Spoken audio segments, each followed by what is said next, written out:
Bonjour à tous, c'est Jigsaver. Aujourd'hui, je vais vous présenter un water cooling IO, le Asus ROG Strix LC360 RGB. Le jour est grave. Pourquoi? Un water cooling IO, qui veut dire all-in-one, mais je n'ai ni carte graphique, ni encore moins de processeur. Pourquoi donc? Il n'y a plus de stock. C'est la folie en ce moment. Bon, sans plus tarder, présentation du water cooling. Allez, c'est parti. C'est maintenant, c'est sur Jigsaver.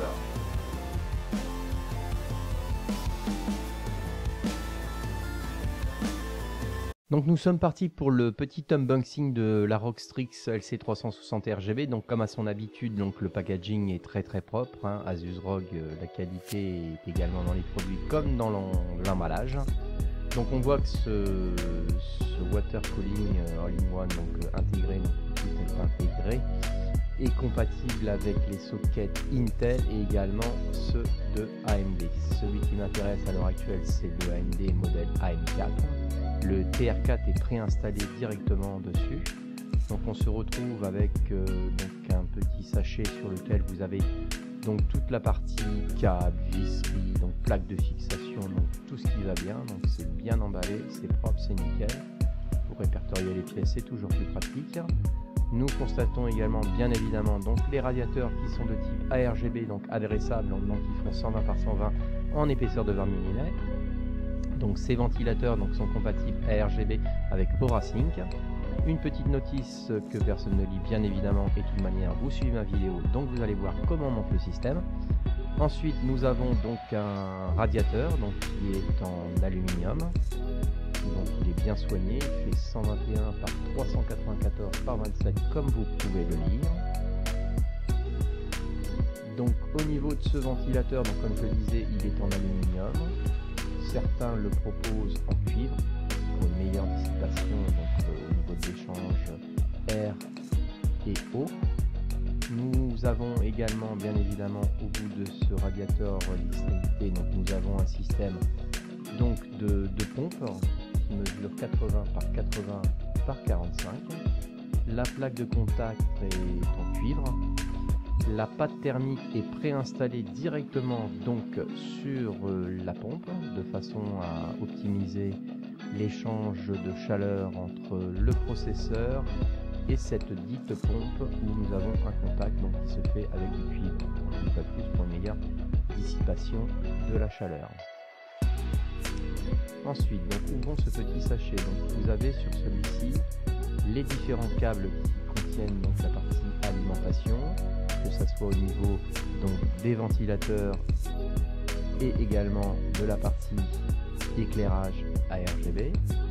Vous avez ensuite les plaques compatibles, la première donc en plastique pour la partie processeur Intel et également la seconde donc pour le processeur donc, de type AMD, le modèle AM4. Et vous avez les différents sachets avec les vis à utiliser pour la fixation sur la pompe et également la fixation des ventilateurs sur leur radiateur. Ensuite, une fois que vous avez vu, donc vous avez vraiment tout ce qu'il faut pour pouvoir donc connecter l'alimentation et la partie éclairage. Donc on voit les différents câbles qui sont proposés avec des Y qui permettent de rassembler donc l'alimentation, que ce soit RGB et également donc de l'alimentation des ventilateurs, pour assembler donc tous ces câbles en un seul et unique câble.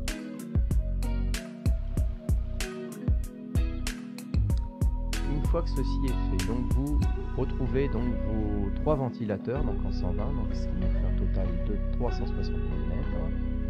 Vous avez donc à fixer donc ces ventilateurs donc, sur le radiateur. Donc pour les visser, ne pas oublier de mettre bien évidemment les petites rondelles qui sont fournies avec, de façon à éviter un contact de la vis donc sur le radiateur. Donc vous positionnez le radiateur, vous positionnez les vis avec donc, ces rondelles, vous faites un serrage donc en croix de ces ventilateurs sur le radiateur, donc ne surtout pas forcer parce que le radiateur, comme je le disais, est en cuivre, donc en aluminium pardon. C'est dommage qu'il soit en cuivre d'ailleurs. Et donc si vous forcez un peu trop, c'est de l'aluminium, donc c'est quand même relativement fragile. Donc une fois que ceci est fait, donc vous allez procéder à un serrage en croix. Donc c'est-à-dire que vous allez serrer de façon opposée chaque vis. Et vous le faites ceci donc sur les 3 ventilateurs que vous avez déjà préinstallés et prévissés dessus. Une fois que ça c'est fait, vous allez brancher les câbles, vous vous assurez d'avoir un beau câble management de façon à ce que le câble ne soit pas visible. Ensuite, vous fixez votre ensemble radiateur et ventilateur donc sur votre PC. Tout est bien branché. Ensuite, vous branchez les différents câbles qui sont des câbles d'alimentation CPU fan pour la partie donc, des ventilateurs. Vous branchez également la partie qui est liée à l'alimentation de la pompe. Celle-ci est équipée également, je ne l'ai pas montré, d'un câble qui permet de le brancher aussi au niveau de l'USB. Donc je ne sais pas si c'est lié à la pompe pour la puissance ou autre, mais vous devez brancher un troisième câble donc pour la partie donc, de l'alimentation. Donc elle doit peut-être gérer aussi également le RGB ou l'alimentation en puissance. Donc vous avez quand même donc les câbles des ventilateurs, les câbles pour l'alimentation, donc CPU pompe et CPU fan, et la partie donc qui est liée, comme vous le voyez, à la partie de l'éclairage, donc le ARGB compatible au Racing. Donc ces cosses sont de couleur blanche sur ma carte mère. Donc vous branchez ça, vous faites bien attention quand vous le branchez de ne pas forcer. Donc vous prenez votre temps, il n'est pas forcément toujours évident à mettre, c'est un 3+1. Je vous propose également aussi dans une vidéo précédente où le son n'est pas forcément de bonne qualité, la présentation d'un disque Sabrent. Voilà, une fois que les câbles sont mis, vous les positionnez discrètement de façon à ce que ceci ne soit pas visible au niveau de votre installation. C'est toujours plus agréable de voir une carte mère où vous ne voyez pas des câbles qui passent un peu partout. Donc vous les positionnez, vous les cachez au maximum.